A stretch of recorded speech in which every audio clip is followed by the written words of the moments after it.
Bonjour mes frères et mes sœurs. Connaissez-vous les 10 commandements? Les observez-vous? Beaucoup de gens ne pensent pas que les commandements de Dieu, les 10 commandements, font une partie de la Bible. Pourquoi? Parce que, disent-ils, c'est dans l'Ancien Testament. Mais revenons à vous qui êtes membres de l'Église ou bien qui comprenez la Bible, qui respectez la Bible. Est-ce que vous observez les 10 commandements? Et tout d'abord, pouvez-vous les réciter? Je ne pense pas maintenant de dire autrement dit, oui, je sais à peu près, mais les 10 commandements sont donnés dans un ordre spécial dans la Bible. Connaissez-vous cet ordre? Pourquoi les 10 commandements sont-ils mentionnés dans la Bible, dans l'Ancien Testament, mettons, surtout dans Deutéronome 5 et Exode 20, mais dans un ordre spécial? Autrement dit, je vais vous montrer maintenant ces commandements. Les 4 premiers se rapportent à Dieu, les 6 autres se rapportent à votre prochain.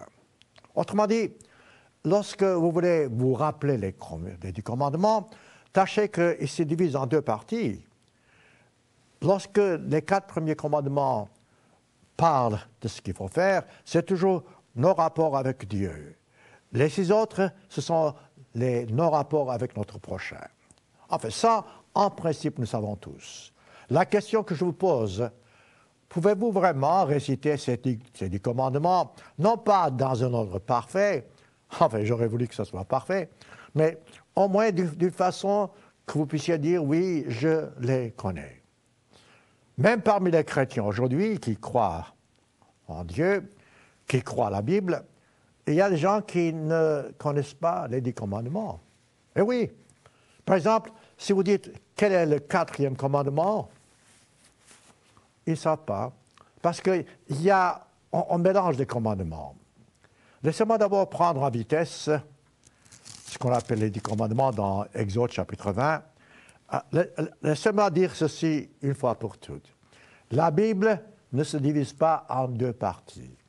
Certes, la Bible a 2 parties, c'est-à-dire l'Ancien Testament et le Nouveau Testament, mais l'Ancien Testament fait partie du Nouveau Testament. Les 2 sont les 2 côtés d'un médaillon. Ça, nous savons. Ensuite, il y a une chose. Le Dieu de l'Ancien Testament n'est pas différent du Dieu du Nouveau Testament. Il n'y a pas de Dieu. Voilà pourquoi donc l'Ancien Testament a été inspiré par l'Éternel Dieu et le Nouveau Testament est aussi inspiré par l'Éternel Dieu. Ayez ça en tête. Tu sais, lorsque je voyage, je vois dans les hôtels une Bible, Nouveau Testament seulement. Mais pourquoi Nouveau Testament seulement? Voilà pourquoi beaucoup de gens ne connaissent pas les 10 commandements, parce que dans le Nouveau Testament, les 10 commandements ne sont pas mentionnés comme dans l'Exode ou bien dans Deutéronome. Alors, j'ai une chose en tête avant de commencer ce sermon. Je vais vous poser une question une fois que j'aurai vu avec vous en vitesse les 10 commandements. Prenons Exode. Voyez-vous, le premier commandement dans Exode vous dit que nous ne devons pas avoir d'autre Dieu devant l'Éternel Dieu. Alors, observez-vous cela? Est-ce que vraiment vous pouvez dire que vous observez ces 10 commandements dans le sens que vous n'avez pas d'autre Dieu devant la face de l'Éternel? Ensuite, il dit, tu ne vas pas te prosterner. Je vais en vitesse. Est-ce que vraiment c'est le cas en ce qui vous concerne? Ensuite, on ne doit pas avoir d'autres dieux. Ensuite, je prends maintenant en vitesse seulement, parce que ça, c'est pas mon sujet. Il ne faut pas se prosterner donc devant des statues. Ensuite, le 4e commandement, souviens-toi du jour du repos. Souviens-toi. Donc, ce commandement a été donné au commencement. Ensuite, après cela, ça, ce sont les 4 premiers. Tout d'un coup, il y a 6 commandements qui arrivent dans ce même texte, qui sont donnés par l'Éternel Dieu, où Dieu nous dit maintenant comment avoir des rapports mutuels entre nous et notre prochain. Mais avant de commencer ça, il dit honore ton père et ta mère. Et c'est normal. Parce que si nous n'avons pas de respect envers nos parents, comment pourrions-nous respecter ceux que nous ne connaissons pas? Ensuite, tu ne tueras point. Intéressant.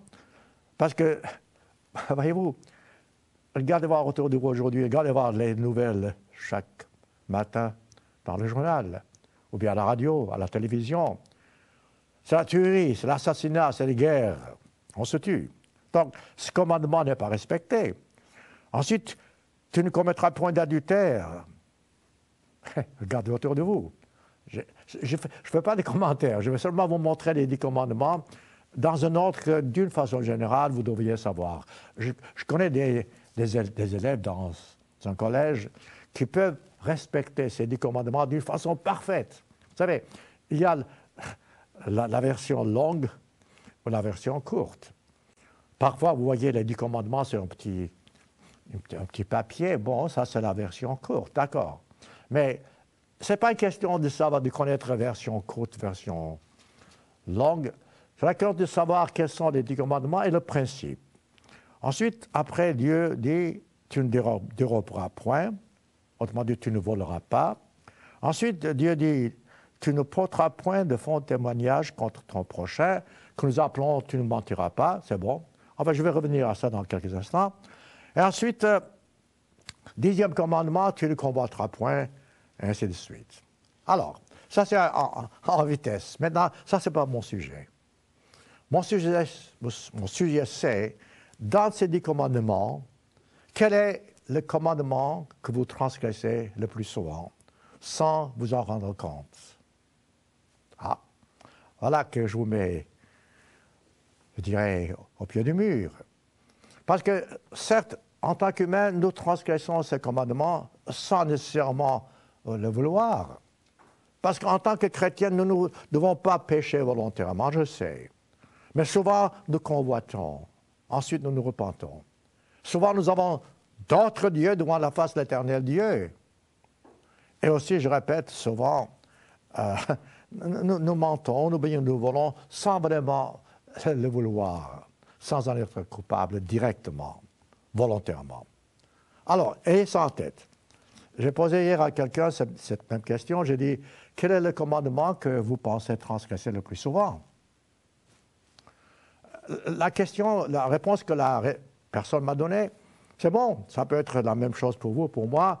Mais maintenant, dans ce sermon ce matin, je vais vous montrer qu'il y a un commandement dans ces 10 que nous transgressons le plus souvent parce que c'est une partie de notre nature. Savez-vous lequel? Laissez-moi donner un exemple. Vous roulez en voiture, vous avez un petit accident. Ensuite, le gendarme arrive, vous faites un rapport. Dans ce rapport, la façon dont vous faites votre rapport, vous vous présentez comme si la faute était à quelqu'un d'autre. Autrement dit, même que vous soyez donc coupable, vous ferez de sorte que ce n'est pas vraiment vous, fautif. Je parle maintenant du mensonge. Souvent, nous mentons. Non pas volontairement, mais la façon dont nous parlons, il y a un peu de mensonge. En fait, dans toutes les langues, surtout en français, vous avez des expressions comme « un petit mensonge ». Mais écoutez, c'est quoi un petit mensonge? C'est vrai? Oh, c'est un petit mensonge. Ou bien, c'est un mensonge pas grave. Voilà comment nous raisonnons, voyez-vous. Ou encore, un gros mensonge, un petit mensonge. Ce sont des expressions qui nous sont familières. Voilà pourquoi je voudrais aujourd'hui vous parler de ce que nous appelons ce 9e commandement, celui qui dit « Tu ne porteras pas de faux témoignages contre ton prochain. » Voyez-vous, ce n'est pas exactement « tu ne mentiras pas ». C'est mentir parce que le faux témoignage est un mensonge. Alors, mais je vous dis, c'est intéressant parce que dans la conversation, nous avons tous l'habitude. Nous disons des choses pour nous protéger, pour expliquer une situation, pour nous justifier. La façon dont nous nous exprimons, dont nous parlons, il y a toujours des petits mensonges. Et comme je dis, nous les considérons en tant que petits mensonges. Mais il n'y a pas de petits mensonges. Il n'y a pas de grands mensonges. Il y a mensonge, un point, c'est tout. Alors, savez, ce sujet est tellement vaste, tellement grand que je ne sais pas vraiment comment commencer ni comment terminer dans un seul sermon. Dans Deutéronome chapitre 6, ces 10 commandements sont aussi mentionnés. Alors, pourquoi les chrétiens disent-ils que ces 10 commandements ne sont pas partie de la Bible puisqu'ils sont dans l'Ancien Testament? Ils ne pensent pas que le Christ les a mentionnés. Mais si, regardez voir dans Matthieu chapitre 19, par exemple, le Christ très clairement parle des 10 commandements. Notez aussi que les 10 commandements ne sont pas donnés par Moïse, c'était donné par l'Éternel Dieu. Ça, c'est entre parenthèses. Mais dans Matthieu 19, lorsque les gens ont questionné le Christ, voilà ce qu'il a dit dans chapitre 19, Matthieu 19, verset 16, oui. Alors, voici un homme s'approche du Christ et dit, Maître, que dois-je faire pour avoir la vie éternelle? Voilà, la question est claire. Nous parlons maintenant de l'Ancien Testament parce qu'à ce moment-là, le Nouveau Testament n'était pas encore écrit. Certes, Matthieu fait partie du Nouveau Testament, mais le récit en question se passe, entre guillemets, dans l'Ancien Testament à l'époque, au moins. Donc, le Christ maintenant répond, pourquoi tu m'interroges? Il dit, un seul est le bon Dieu. Ensuite, il dit, observe les commandements. Voilà. Dès ce moment-là, vous pouvez dire que le Christ enseigne donc les 10 commandements parce que lorsque l'homme a dit lesquels, ce que le Christ a fait, il a résumé ici les 2 parties des 10 commandements dont je vous parle.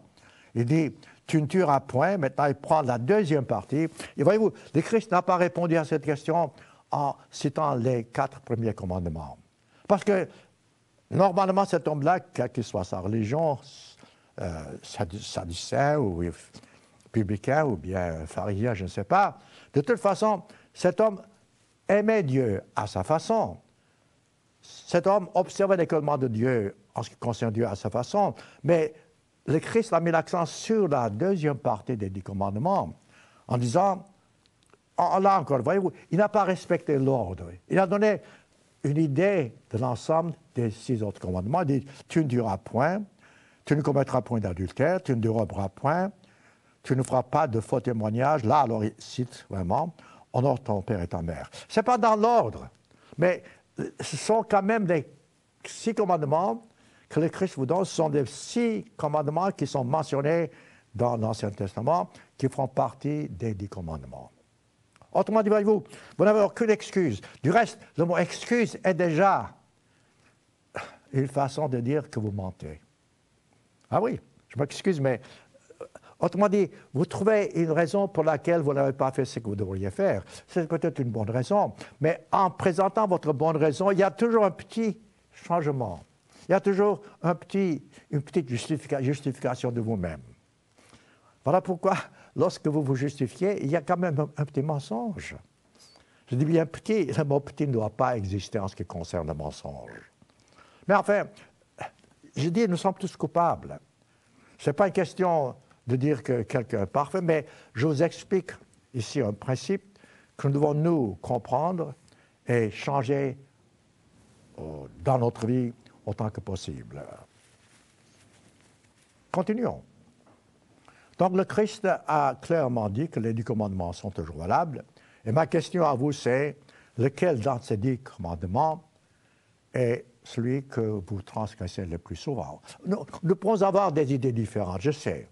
Je sais que nous transgressons tous d'une façon ou d'une autre les 4 premiers commandements, par exemple. Nous avons d'autres dieux devant la face de l'Éternel, nous avons des êtres humains ou je ne sais pas quoi. Autrement dit, ça c'est entendu.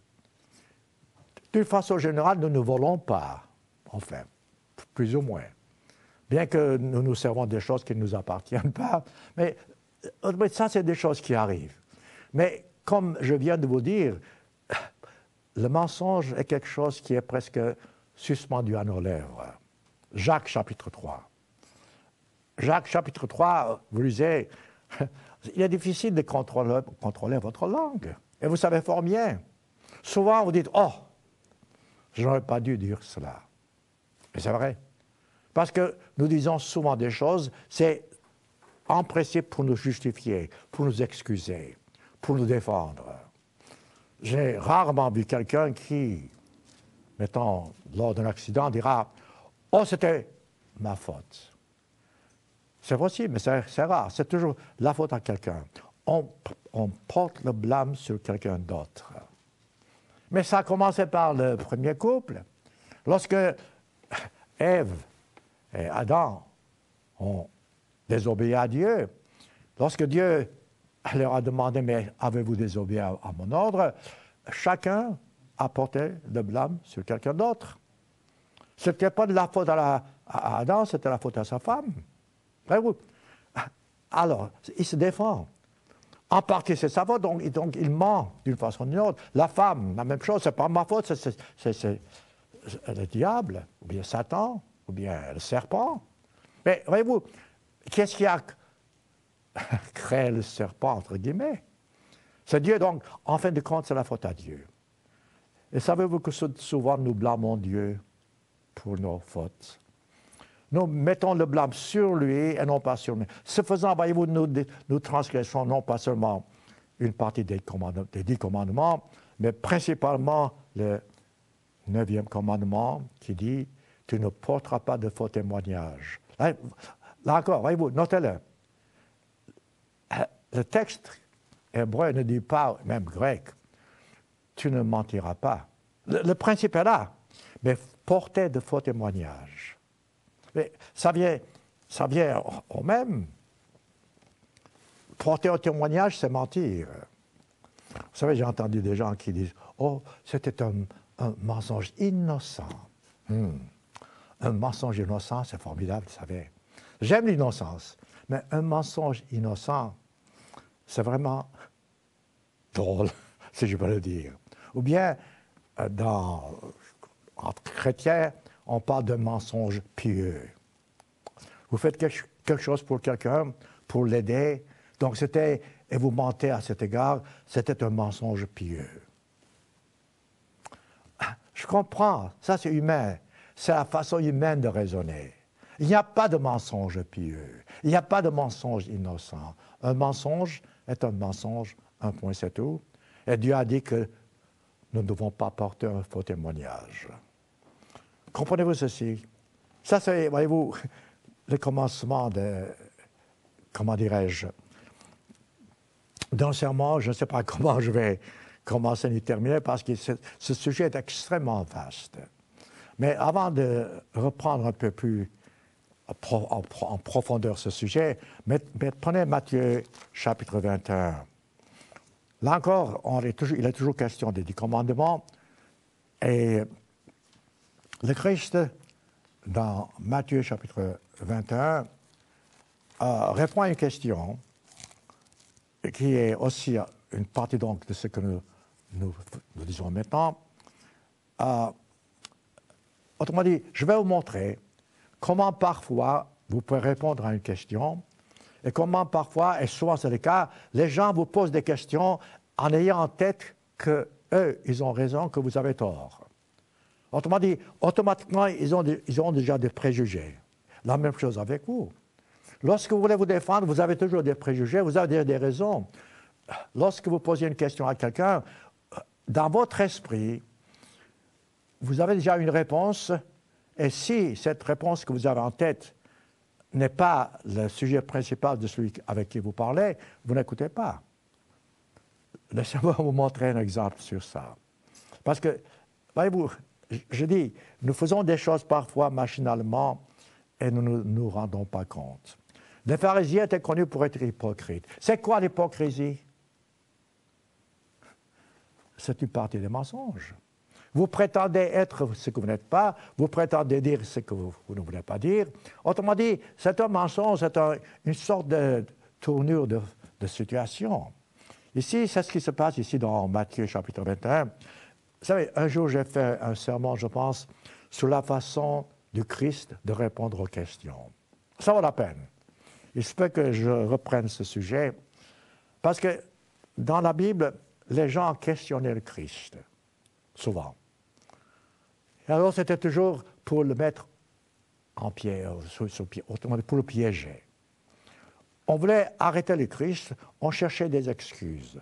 Alors, on questionnait non pas pour apprendre quelque chose, mais pour l'accuser. Et le Christ était toujours en garde. Et souvent, les mensonges qu'il prononçait contre lui, il fallait que le Christ se défende. Le Christ ne s'est jamais défendu en mettant le blâme sur quelqu'un d'autre ou bien en mentant. Par exemple, dans Matthieu chapitre 21, il y a un exemple frappant, parce que ça, vraiment, pour moi, c'est un chef-d'œuvre, comment le Christ répond aux questions. Sans mentir et comment les gens mentaient. Chapitre 21, verset 23. Jésus se rendit dans le temple, et pendant qu'il enseignait, les principaux sacrificateurs, donc des gens qui devaient comprendre. Voyez-vous, là encore, les principaux sacrificateurs devaient connaître la Bible, l'Ancien Testament à l'époque. Ils devaient savoir ce que la Bible dit en ce qui concerne le 9e commandement. Et ils devaient savoir exactement quels sont les commandements de Dieu d'une façon générale. Alors ils s'approchent du Christ et lui disent, par quelle autorité fais-tu ces choses? Parce qu'ils voient le Christ agir avec autorité, contrairement à leur chef à eux. Alors, ils savent qu'il y a une force en Christ. Ils savent que c'est le Messie, mais ils ne veulent pas l'admettre. Alors, ils s'excusent. Une fois que vous commencez à vous excuser, vous êtes déjà dans ce piège-là que vous êtes en train de mentir ou bien de vous défendre par des mensonges. Alors, ils disent, par quelle autorité fais-tu? Le Christ aurait facilement pu répondre à cette question. Voilà encore, voyez-vous, lorsque vous répondez à une question, répondez comme le Christ a répondu dans la Bible, comme le Christ nous enseigne dans la Bible. Sans vous défendre, sans vous justifier, répondez comme par les exemples de la Bible. Le Christ aurait pu dire, j'agis ainsi parce que je suis le Fils de Dieu. Et ça, c'est la vérité. J'agis ainsi parce que j'ai l'Esprit Saint en moi, c'est la vérité. Mais ces gens-là n'auraient pas compris. Ces gens-là auraient encore traîné leurs questions. Donc, ils posent une question, par quelle autorité? Regardez la sagesse du Christ. Le Christ, il dit, leur répondit, verset 24, il dit, moi aussi, je vais vous adresser une question. Voyez-vous? Donc, voilà, à leur question, le Christ répond par une autre question. Et cette question qui répond, c'est lui, maintenant le Christ, qui les met en garde. Il dit, le baptême de Jean, d'où venait-il? Du ciel ou des hommes? C'est exactement la même chose. Quelle était l'autorité des gens? Voyez-vous, les gens étaient échecs et mat, pour ainsi dire. Alors, qu'est-ce qu'ils ont fait? Ils ont menti. Ils ont menti pourquoi? Parce qu'ils ne pouvaient pas se défendre. Le Christ savait que ces gens-là mentaient. Regardez voir la façon dont le Christ s'exprime. C'est vraiment, c'est ça la sagesse. Donc, verset 25, ils raisonnèrent entre eux-mêmes. Ils disent, si nous répondons du ciel, il nous dira, pourquoi donc n'avez-vous pas cru en lui? Voyez-vous, voilà, le Christ les a mis dans une situation où ils sont, ou bien ils doivent admettre la vérité, ou bien ils doivent mentir. Et les raisons pour lesquelles ils veulent mentir, voyez-vous, ils veulent se défendre. Et si nous répondons, ça vient du ciel, il nous dira, pourquoi donc n'avez-vous pas cru? Et si nous répondons des hommes, verset 26, alors, qu'est-ce qui va se passer? C'est la foule qui va les attaquer. Ils craignent la foule. Voyez-vous, la situation, ils sont coincés. Qu'est-ce qu'ils font? Ils mentent. Ils ont dit donc, nous ne savons pas. Écoutez, verset 27. C'est un mensonge total. Ils savent, mais ils ont peur, parce que des deux côtés, ils ne savent pas comment se défendre. Alors, là encore, voyez-vous, le Christ a dit, vous les menteurs. Il n'a pas dit ça. Le Christ, avec une sagesse divine que nous devons nous imiter, a, une fois encore, je dirais, répondu d'une façon fantastiquement bien. Il n'a pas dit que vous êtes menteurs. Et il n'a pas répondu à leur question non plus. Il dit, moi, autrement dit, le Christ savait qu'il savait, mais il ne voulait pas dire.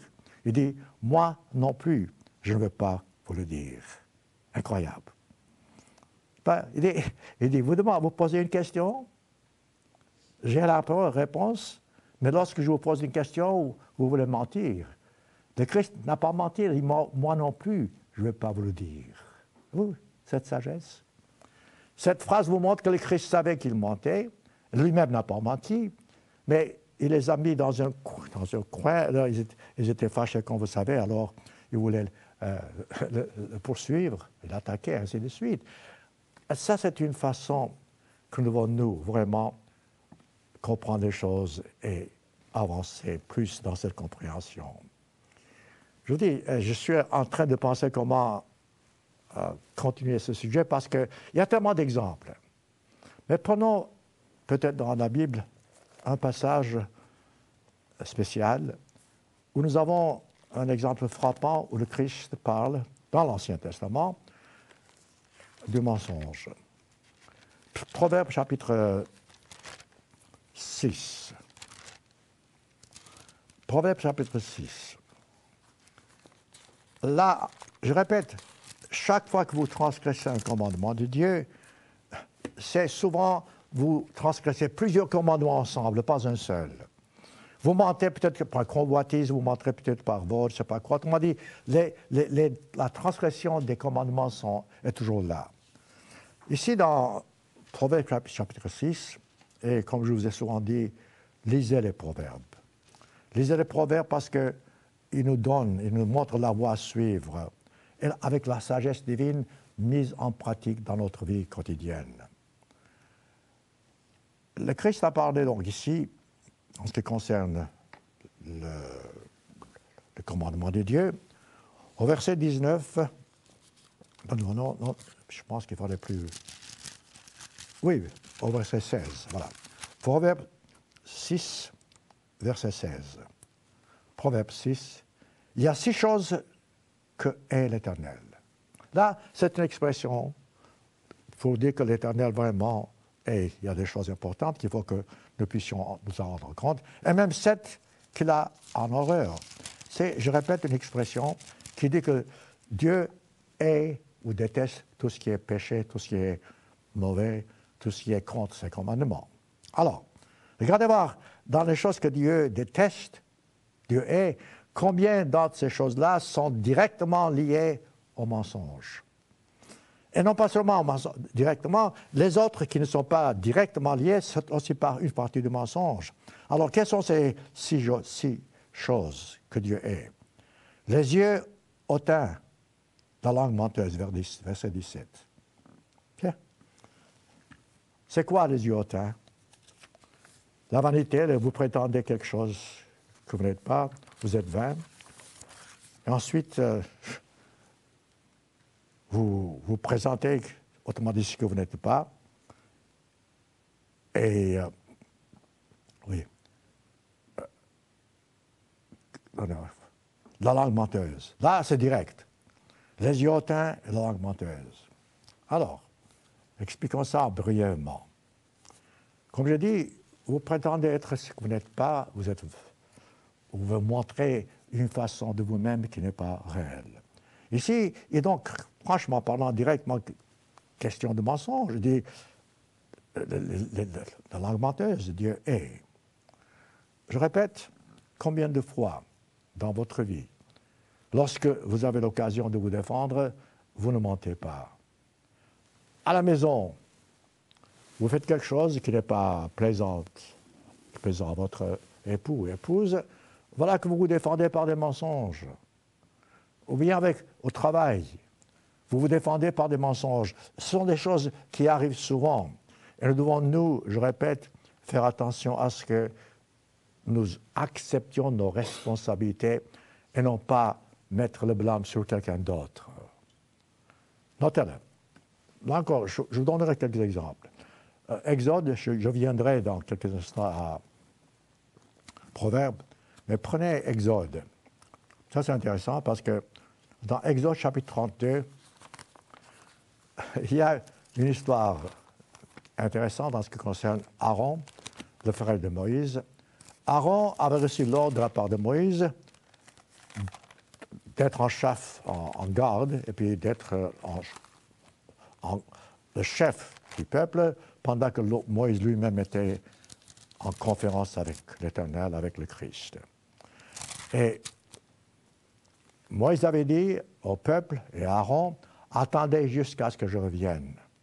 Alors, c'est un ordre. Qu'est-ce qui se passe?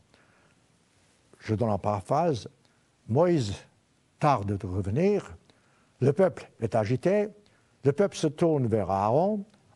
Aaron, voyez-vous, il a été délégué à ce poste par Moïse. Alors, le peuple se tourne vers Aaron, vers chapitre Exode 31, et ils lisent verset 1. Donc, je paraphrase, donc ils s'assemblent, ils disent, allons donc, fais-nous un Dieu qui marche devant nous. Regardez voir comment facilement il se détourne de Dieu. Pourquoi? Car c'est Moïse, cet homme qui, attendez voir, oui, qui nous a fait sortir du pays d'Égypte. Voilà, voyez-vous, déjà, dès ce moment-là, ils ne comprenaient rien. Ce n'est pas Moïse qui les a fait sortir du pays d'Égypte. C'est Dieu. C'est un mensonge peut-être par ignorance, stupidité, si vous voulez. Ils ont vu les miracles. Donc, d'abord, là, ils ne comprennent plus, ils mentent. Ensuite, ils se détournent de Dieu, ils se détournent de Moïse. Ils disent, nous ne savons pas qu'est-ce qu'il est devenu, mais il avait dit, attendez jusqu'à ce que j'arrive. Alors, prenons l'exemple que j'ai maintenant, c'est Aaron. Aaron comprend la situation. Alors, Aaron leur dit, ôtez les anneaux d'or qui sont sur vos oreilles, de vos femmes, de vos fils et tout ça.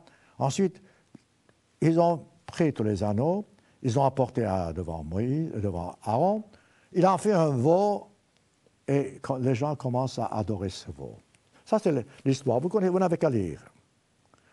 Donc, le peuple est en train de se détourner de Dieu et est en train de vraiment commettre des fautes extrêmement graves, des péchés. Je continue ça, je donne l'histoire en gros. Dieu dit à Moïse, écoute, retourne vers ton peuple, regarde ce que ton peuple fait et fais quelque chose. Qu'est-ce qui se passe? Je saute maintenant dans ce chapitre au verset 19. Moïse arrive, la colère de Moïse s'enflamma, il jeta de ses mains donc les tables, les brisa, etc. Ensuite, il prit le veau d'or qu'il avait fait, il le brûla, réduisit en poudre, répandit cette poudre sur la face de l'eau, il fit boire les enfants d'Israël. Moïse, il n'y avait pas de détour avec lui. Ensuite, il demande à Aaron, verset 21, que t'as fait ce peuple pour que tu laisses commettre un si grand péché? Voyez-vous, je vous ai montré, bien que j'ai sauté les versets, c'est Aaron qui a dit, bon, apportez-moi, et puis on fera quelque chose avec ça. Alors, qu'est-ce que dit Aaron? Comment est-ce qu'il s'y défend? Lorsque moi je dis, qu'est-ce que tu as fait? Aaron répondit, que la colère de mon Seigneur, verset 22, ne s'enflamme point. Tu sais toi-même que ce peuple est porté au péché ou bien au mal. Ah. Ce n'est pas ma faute. Ce n'est pas du tout ma faute, c'est le peuple. Ensuite, plus tard, il va même au ridicule. Et il dit, ils m'ont forcé presque la main, ils m'ont donné donc l'or et tout ça, je l'ai jeté au feu et il en est sorti ce veau. C'est ridicule. L'argument est tellement ridicule que ça ne vaut même pas la peine d'en parler. Mais ça, c'est une idée, une façon de parler, comment parfois nous mentons et nous pensons faire ce qui est juste. Nous pensons nous défendre. Donc Aaron s'est défendu de cette façon ridicule. Comme je dis, Adam et Ève ont fait la même chose. Un autre exemple, on peut trouver dans 1 Samuel chapitre 15, par exemple. 1 Samuel chapitre 15.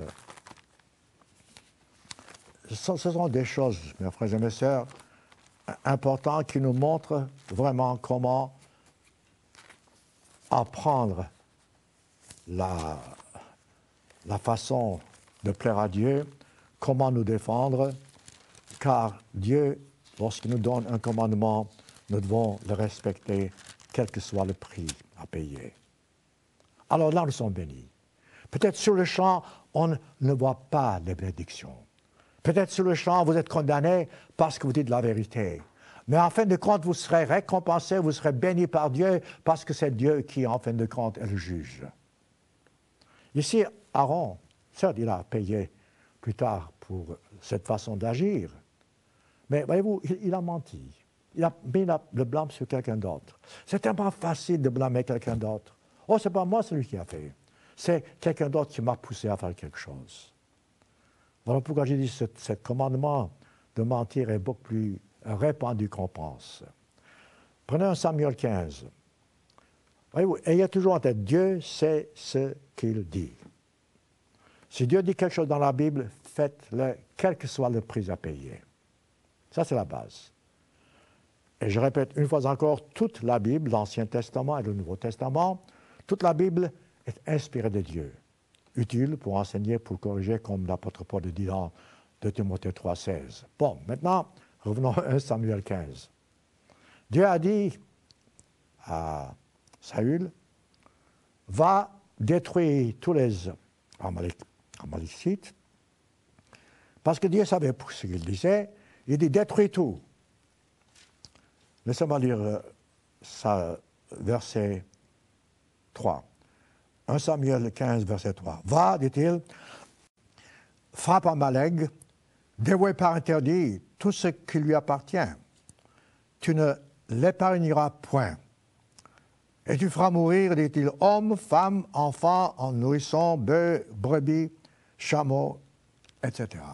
Mais pourquoi, direz-vous? Pourquoi, direz-vous, Dieu a donné ce commandement?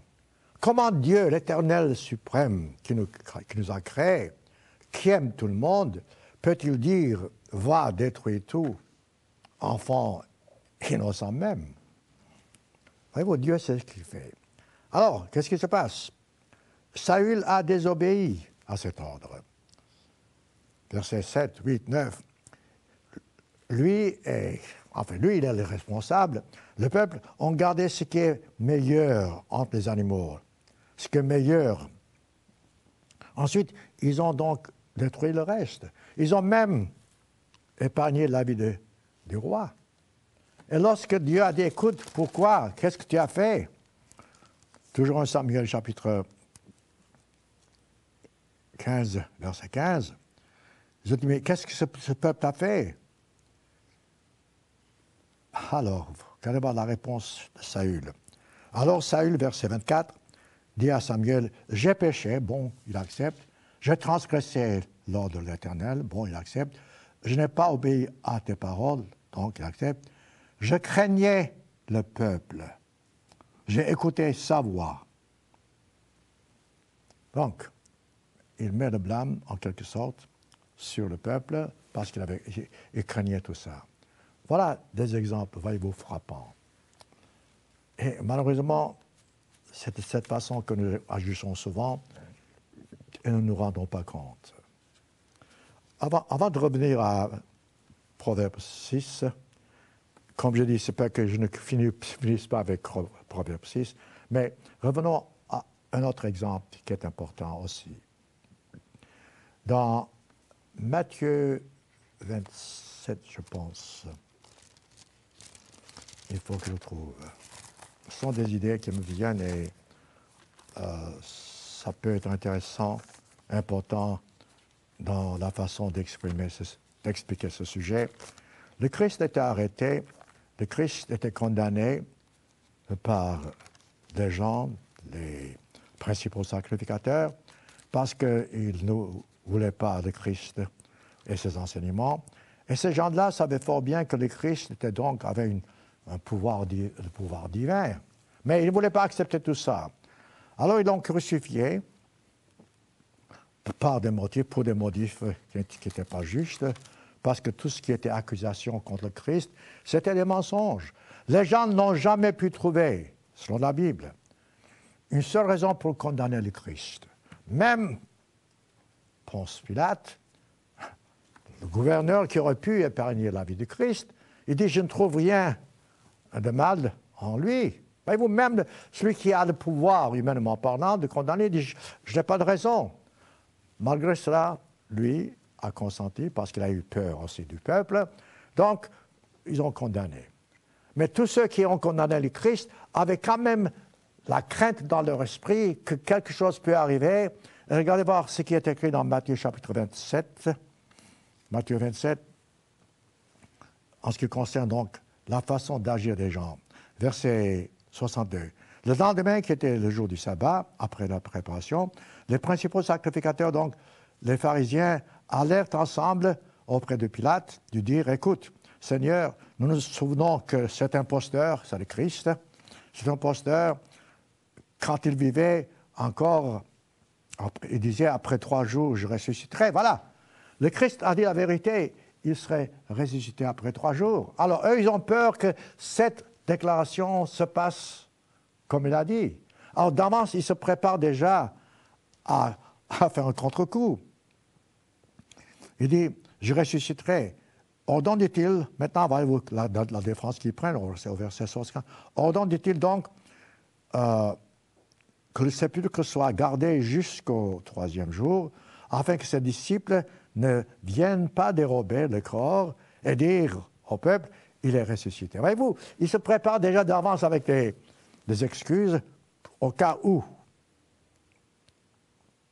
Il est ressuscité des morts, dit-il, et cette dernière imposture, dit-il, serait encore pire que la première. Alors, qu'est-ce qui se passe? Pilate ordonne aux gens de dire, allez garder-le vous-même. Donc, ces gens sont allés eux-mêmes être sûrs que cela n'allait pas se passer. Il dit, gardez-le vous-même quand vous l'entendez. Ils s'en allèrent, s'assurèrent du sépulcre au moyen de la garde. Jusqu'où peut-on aller pour cette défense? Ils ont fait de sorte que le sépulcre soit gardé. Maintenant, Matthieu chapitre 28. Le Christ s'est ressuscité quand même. Et ici, là, vous pouvez voir exactement ce qui s'est passé. Ces gens-là, ils ont donné de l'argent aux soldats, versets 11, 12, chapitre 28. Les anciens, après avoir donc tenu conseil, donnèrent aux soldats une forte somme d'argent, disant, dites que ces disciples sont venus pendant que nous dormions, et si le gouvernement l'apprend, dit-il, nous l'apaiserons, nous vous tirerons de peine. Les soldats ont pris de l'argent, ils ont menti. Oui, voilà. C'est d'un extrême à l'autre. Ce sont des exemples qui nous aident parfois à comprendre notre façon d'agir. Maintenant, revenons, si vous voulez, bien à Proverbe chapitre 6. Je répète, mes frères et mes sœurs, malheureusement, le fait de mentir est un péché auquel nous nous soumettons parfois sans même nous rendre compte. Jacques, l'apôtre Jacques a dit qu'il est très difficile, même impossible, de maîtriser la langue. Vous le savez pas bien. Chaque fois que vous ouvrez votre bouche, il est fort possible qu'un mensonge en sorte d'une façon ou d'une autre. Et que vous êtes en quelque sorte coupable, mais vous ne vous rendez pas compte. Revenons au Proverbe chapitre 6. Nous avons vu verset 16, il y a ces choses, etc. Donc, verset 17, les yeux hautains, la langue menteuse. Ensuite, les mains qui répandent le sang innocent, verset 17. Bon, c'est une des choses que Dieu déteste.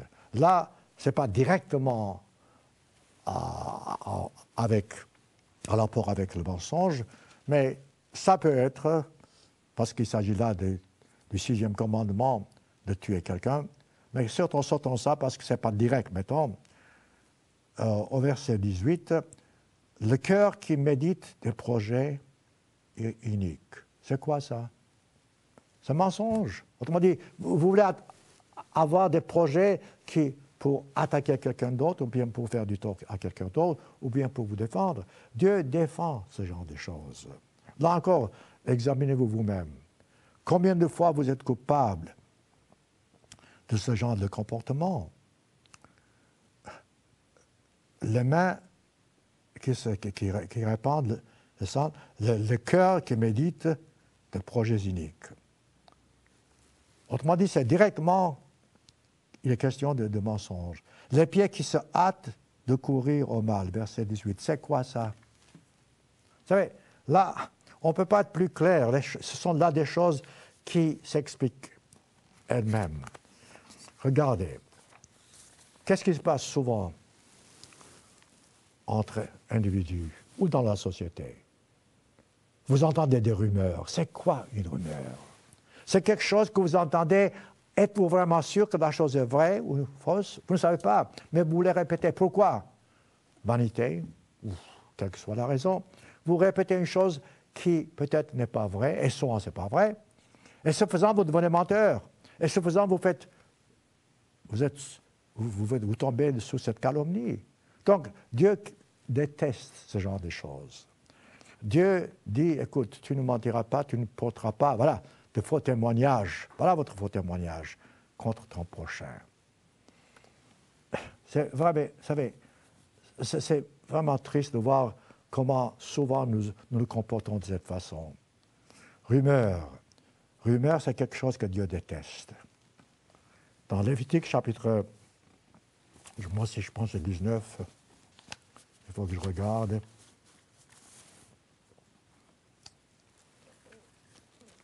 Lévitique. Vous savez, si les gens prenaient un peu plus le temps d'étudier l'Ancien Testament et vraiment comprendre que c'est Dieu qui a inspiré les deux testaments, et s'ils croyaient que c'est ce même Dieu, le Christ, qui a donné les 10 commandements et que vraiment il les respectait, on n'aurait pas aujourd'hui ce genre de problème autour de nous. Parce que nous aurions un monde différent, un monde où les gens respecteraient les lois de Dieu, où les gens ne mentiraient pas, où les gens ne se défendraient pas par des mensonges. Alors, Lévitique chapitre 19. Oui. Là, il est encore question des commandements, évidemment. Parfois, il est difficile de tourner les pages de la Bible. Voilà. Non, je pensais à quelque chose d'autre entre-temps. Combien souvent, je répète, combien souvent, lorsque vous entendez un bruit, une nouvelle, combien souvent prenez-vous le temps de vérifier la source? Allez directement à la source. Allez à la source pour voir si ce que vous entendez, c'est vrai ou non. Si vous faites ça, mes frères et mes sœurs, vous verrez que d'abord, la plupart du temps, ça ne sera pas vrai. Et ensuite, vous aurez le cœur tranquille parce que vous n'aurez pas participé à ce triste devoir, je dirais, de répandre des bruits. Ne faites pas ça parce que, franchement parlant, vous faites du tort, vous faites énormément de tort. Lévitique, je suis toujours Lévitique encore, d'accord. Oh, attendez, oui, il faut que je trouve ça. Enfin, Dieu a dit que tu ne répandras pas de fausses rumeurs. Ça, je trouve dans quelques instants, parce que je vous dis, j'ai tellement de choses à regarder ici. Dieu condamne d'une façon ou d'une autre ce qui est mensonge, ce qui est bruit, ce qui répand des rumeurs, ce qui nuit à votre prochain. Continuons. Revenons à ce proverbe-là. Vous savez, si vous étudiez la Bible d'une façon générale, vous verrez qu'il y a des choses que vous faites et vous en êtes conscient. Par exemple, répandre des rumeurs. Écoutez, vous en êtes conscient. Vous savez que vous faites partie d'un groupe qui est coupable parce que vous dites une chose qui n'est pas nécessairement juste, vous avez seulement entendu, et vous vous défendez d'une façon ou d'une autre. Ne faites pas ça, mes frères et mes sœurs. Oh, oui, maintenant, le verset me vient. Revenez à Lévitique 19, verset 16. Oui, Lévitique 19, verset 16.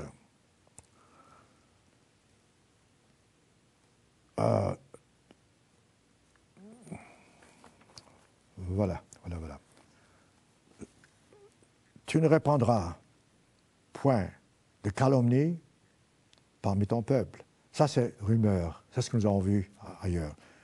Tu ne t'élèveras point contre le sang de ton prochain, etc. Voyez-vous, Dieu dit clairement que nous ne devons pas porter de faux témoignages. C'est ça que je cherchais. Proverbe chapitre 11, puisque nous sommes dans les Proverbes. Une chose que vous devez aussi apprendre lorsque vous étudiez la Bible, qu'une partie de la Bible ne contredit pas l'autre partie. Un commandement de Dieu ne contredit pas un autre commandement de Dieu. Chercher dans la Bible des excuses ou bien des raisons pour ne pas obéir à Dieu, c'est, franchement partir, c'est criminel et vous mentez parce que vous cachez la vérité. Ne faites pas ça. Soyez sûr que tout ce que vous faites soit conforme à la volonté de Dieu. Proverbe chapitre 11, verset 13. J'ai entendu quelqu'un dire un jour qu'il ne croyait pas à la Bible, il n'aimait pas la Bible. Par contre, il aimait les proverbes. Il disait qu'il se prenait comme quelqu'un qui est athée, mais il aimait le livre des proverbes parce qu'il dit il y a beaucoup de sagesse. Il ne se rendait pas compte que c'est Dieu qui a inspiré ces proverbes. Certes, il y a beaucoup de sagesse. Proverbe chapitre 11, verset 13. Celui qui répand la calomnie dévoile les secrets, mais celui qui a l'esprit fidèle les garde. Je ne sais pas si vous comprenez ou non. Il est question ici de répandre des rumeurs. Écoutez, parfois vous dites quelque chose, et même si c'est le cas, mettons, vous divisez les amis. Je pense que ce verset est plus clair dans Proverbe 20, à moins que je me trompe. Proverbe 20, verset 19. Oui. C'est la même idée, mais c'est un peu plus clair peut-être. Proverbe 20, verset 19. Dieu dit, celui qui répand la calomnie dévoile les secrets. C'est la même idée. Ne te mêle pas avec celui qui ouvre ses lèvres. Voilà, on ne peut pas être plus clair. Dieu dit, écoute, éloigne-toi de ceux qui répandent des rumeurs. Ne fais pas partie de ce groupe. Commencez-vous à comprendre? L'apôtre Paul a aussi parlé de ça d'une façon peut-être un peu différente. Laissez-moi vous expliquer ça de cette façon-là. Qu'est-ce que vous faites la plupart du temps lorsque vous êtes seul? Vous pensez à quoi? À quoi pensez-vous? En fait, beaucoup de gens, si vous posez cette question aux gens, vous direz, à quoi pensez-vous? Ils diront, oh, à rien, à peu près. Autrement dit, votre esprit est oisif. Vous ne faites pas travailler votre esprit. Tandis que la Bible nous dit que nous devons méditer jour et nuit la loi de Dieu. Donc, si vous n'avez rien à remplir votre esprit, ne dites pas que vous vous rêvassez ou bien vous pensez à rien. Pensez à Dieu, pensez à ses commandements, pensez comment agir pour vraiment plaire à ses yeux. Donc, que votre esprit soit actif. Ne faites pas des songes inutiles. Vous perdez votre temps. Ce faisant, vous êtes victime à ce que nous appelons à des idées pareilles.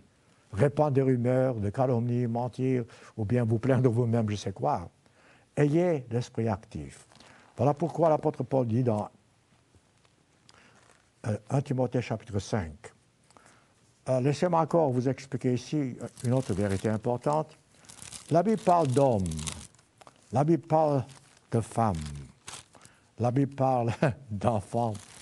Et parfois, il parle comme si un commandement spécial est donné seulement pour les femmes ou bien pour les hommes. Non, le principe est le même. Un commandement qui peut s'appliquer à une femme ou à un homme, mettons, d'une façon particulière, s'applique aussi d'une façon générale à tout le monde. Je dis ceci parce que ici, dans 1 Timothée chapitre 5, l'apôtre fait allusion aux femmes. Mais ce qu'il dit aux femmes, c'est tout aussi important pour les hommes. Ailleurs, vous pouvez voir des autres apôtres, quand ils parlent, ils montrent les faiblesses des femmes, les faiblesses des hommes. C'est quand même les faiblesses de tout le monde, mais peut-être les femmes ont une faiblesse plus prononcée dans un certain domaine, et ainsi de suite. Alors, pourquoi il parle ici, dans 1 Timothée chapitre 5, des femmes? Parce qu'ici, il fait allusion aux veuves. Une veuve, elle a une vie en quelque sorte terminée, humainement parlant. Elle a beaucoup de chagrin et elle rêvasse. Elle est oisive. Oisive. Voilà un mot dangereux. Lorsque vous êtes oisif, vous commencez à être victime de vos sentiments, de vos doutes, des rumeurs, et vous commencez donc à être plutôt à tomber dans cette catégorie qui écoute des rumeurs, qui répand des rumeurs. C'est pourquoi l'apôtre Paul dit en Timothée chapitre 5, verset 13, il faut que je prenne dans Matthieu, je pense. Avec cela, oui.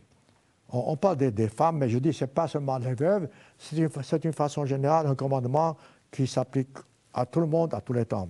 Avec cela, dit-il, étant oisive, verset 13, 1 Timothée 5, étant oisive, voyez-vous, ça c'est le danger, elles apprennent à aller de maison en maison, et non seulement elles sont oisives, mais encore causeuses, intrigantes, disant ce qu'il ne faut pas dire. Voilà. Voyez-vous, ce commandement s'applique à tout le monde, à vous et à moi en même temps. On n'a pas besoin d'être veuf ou veuve. Ce principe s'applique. Voilà pourquoi je dis, nous devons toujours faire attention à ce que nous disons, à ce que nous pensons. Ne pas avoir l'esprit paresseux, mais avoir un esprit actif. Revenons toujours à notre proverbe chapitre 6. C'est intéressant parce que si vraiment les gens prenaient le temps d'étudier la Bible, honnêtement, ne pas dire c'est l'Ancien Testament, c'est le Nouveau Testament, ne pas parler des Juifs ou de chrétiens, mais prendre la Bible en tant qu'instruction de celui qui nous a créés. Écoutez, une machine quelconque, surtout à l'heure actuelle, nous avons tellement de progrès dans la technologie. Je prends, par exemple, un ordinateur. Moi, je n'y comprends pas grand-chose à l'ordinateur. C'est formidable ce qu'on peut faire avec l'ordinateur. Mais si vraiment je veux apprendre, j'apprends par quelqu'un qui connaît l'ordinateur, qui peut m'instruire, ou bien je prends un manuel où c'est marqué comment se servir de cet ordinateur. Il y en a de même en ce qui concerne la Bible. La Bible, c'est notre guide de vie, c'est notre manuel de vie. Elle nous montre exactement comment nous comporter à chaque instant, à chaque circonstance. Elle nous montre comment plaire à Dieu. Si vous plaisez à Dieu, vous êtes déjà sur la voie du salut. Et c'est vrai. Dans tout ce que vous faites, si vous cherchez à plaire à Dieu, vous êtes sur la voie du salut. Et ce danger que nous avons de mentir, de nous défendre, de chercher des excuses, c'est une des raisons pour lesquelles beaucoup de gens, beaucoup d'entre nous, ne veulent pas obéir à Dieu. Et c'est vrai. Voyez-vous, là encore, prenez le travail. Dieu a dit, tu observeras le jour du sabbat. J'ai rencontré des gens comme ça. Ils ont un bon travail, ils commencent à comprendre la Bible, ils voient que Dieu a dit, tu respecteras le jour du sabbat, tu ne trouveras pas un travail à l'extérieur. Il y a des gens qui doivent choisir entre respecter les commandements de Dieu du sabbat ou alors perdre leur travail. Il y a des gens qui font des promis, des compromis, dans ce sens, n'est-ce pas, ils mentent. Ils se défendent par des mensonges en disant qu'ils ne travaillent pas le jour du sabbat et toutes sortes d'excuses. Voyez-vous, ce genre d'excuses n'est pas valable aux yeux de Dieu. Ne mentez pas à cause d'un travail que vous faites et qui aurait pu vous donner beaucoup d'argent ou bien un gagne-pain. Non, ce n'est pas la peine. Comptez sur Dieu pour qu'il vous montre ce qu'il faut faire et comment trouver un emploi. Ne mentez pas pour plaire à vous-même. Faites ce que Dieu vous dit, même si cela vous cause des chagrins humainement parlant. C'est toujours le choix entre ce que vous pensez, ce que vous voulez, et ce que Dieu dit. Et la plupart du temps, mes frères et mes sœurs, soyons honnêtes, ce que Dieu nous dit, c'est moins attrayant, moins plaisant que ce que nous pensons. Parce que nous agissons par l'esprit humain. La chair, comme la Bible dit, est contraire aux désirs. Les désirs de la chair sont contraires aux désirs de Dieu, aux désirs spirituels. Il y a une lutte entre ces deux natures. Voilà pourquoi je répète souvent, un mensonge nous permet de défendre pourquoi nous faisons ce que nous faisons. Un petit mensonge, petit entre guillemets, alors que nous dirons, bon, Dieu a dit, tu ne mentiras pas, je ne mentirai pas. Dieu a dit, tu observeras le sabbat. Je n'ai pas besoin d'aller par 4 chemins pour prétendre que j'observe le sabbat. Tôt ou tard, vous en payerez les conséquences. Alors, Proverbe chapitre 6, nous sommes toujours là. Le cœur qui médite des projets uniques, les pieds qui se hâtent de courir au mal, voyez-vous là encore, directement mensonge. Le faux témoin, on ne peut pas être, au verset 19, le faux témoin qui dit des mensonges est celui qui excite les querelles entre frères. Mes frères et mes sœurs, pensez-vous à une chose. Cette vie que nous avons tous, que nous menons, ça peut être longue, ça peut être courte, je ne sais pas, selon les cas, mais cette vie est passagère. Ce qui est réel aujourd'hui peut devenir rien, néant demain, parce que demain, peut-être, vous n'avez aucune garantie que vous serez vivant. Le but, la vie a un but. La vie a un but que Dieu veut que nous apprenions. Dieu veut que tous, tout homme, puisse un jour hériter la vie éternelle. Nous arriverons à la vie éternelle pas par nos moyens, mais par les moyens que le Christ a mis devant nous. Autrement dit, le chemin du salut, c'est toujours par l'obéissance à Dieu. Si nous faisons ce que Dieu nous dit, nous marchons dans ce chemin du salut. Et nous serons bénis. Ayez ça en tête. Parfois, je répète, vous serez en but à des situations où un petit mensonge vous sauvera votre vie physique. Votre vie physique n'est pas ce qui importe, franchement. C'est votre vie spirituelle qui importe. Vous mourrez physiquement, bon, mais si, après cette mort, vous avez la garantie d'avoir la vie éternelle, alors le sacrifice en question, elle en vaut la peine. Laissez-moi reprendre, pour terminer, Psaume chapitre 15. Je dis, j'ai coupé extrêmement court, parce que je voulais parler des hypocrites dont le Christ parle dans Matthieu 23. Prenez le temps de lire Matthieu 23 et comment le Christ parle des hypocrites. Je voulais vous parler lorsque vous faites un vœu. Si vous faites un vœu, une promesse, si vous n'observez pas cette promesse ou ce vœu, vous êtes menteur. Voilà pourquoi ne faites pas de vœu. Ne faites pas une promesse en main d'être sûr de la tenir. C'est important, autrement vous êtes menteur. La Bible, là encore, nous met en garde. Elle dit, si tu fais un vœu, observe, tiens-le, tiens ce vœu, garde ce vœu. Autrement, vous devenez menteur. Psaume chapitre 15. Oui. Laissez-moi terminer avec ça parce que je sais qu'il faut que je vienne maintenant à une conclusion.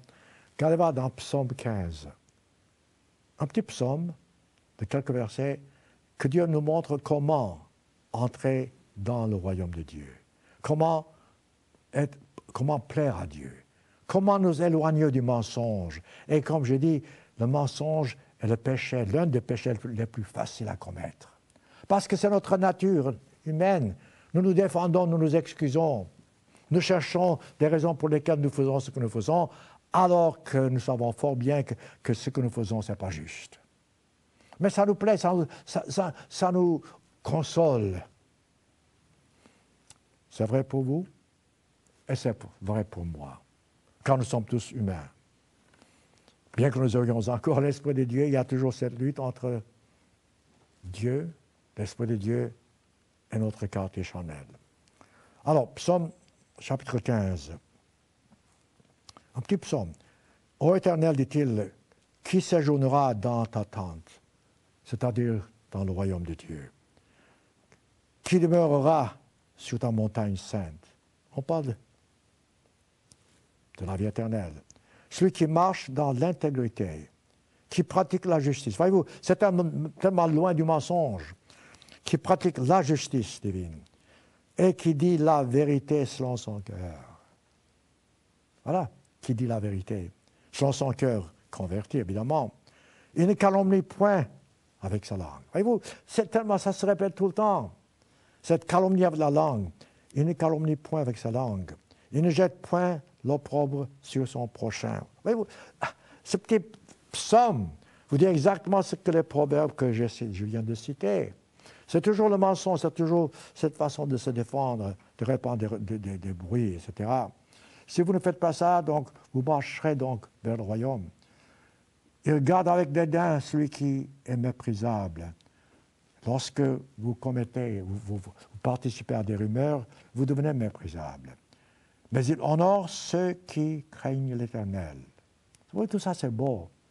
Il ne se rétracte point s'il fait un serment à son préjudice. Voyez-vous? Là encore, il garde sa parole. Il n'exige point d'intérêt de son argent. Il ne profite pas de son prochain. Il n'accepte point de dons contre l'innocent. Voyez-vous, directement, indirectement, c'est toujours lié encore au mensonge. Celui qui se conduit ainsi ne chancelle jamais. Alors, résumons de tout. Vous avez les 10 commandements de Dieu. Nous devons les observer tous. Dans ces 10 commandements, il y en a qui sont un peu plus faciles à transgresser.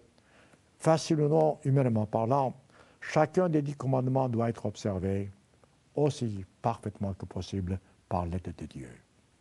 Mais j'ai cité le 9e commandement, ça peut être peut-être le 10e parce que c'est « tu ne convoiteras point ». Il se peut que vous soyez de ceux qui convoitent tout, d'accord. Quel que soit le commandement le plus faible en ce qui concerne vous, pour l'observer, demandez à Dieu de vous donner la sagesse, de vous donner la force de l'observer particulièrement. Et comme je dis, la langue, comme Jacques dit, c'est quelque chose qu'on ne peut pas maîtriser.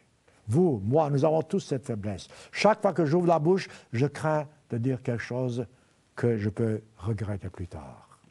Autrement dit, écoutez plus que vous parlez.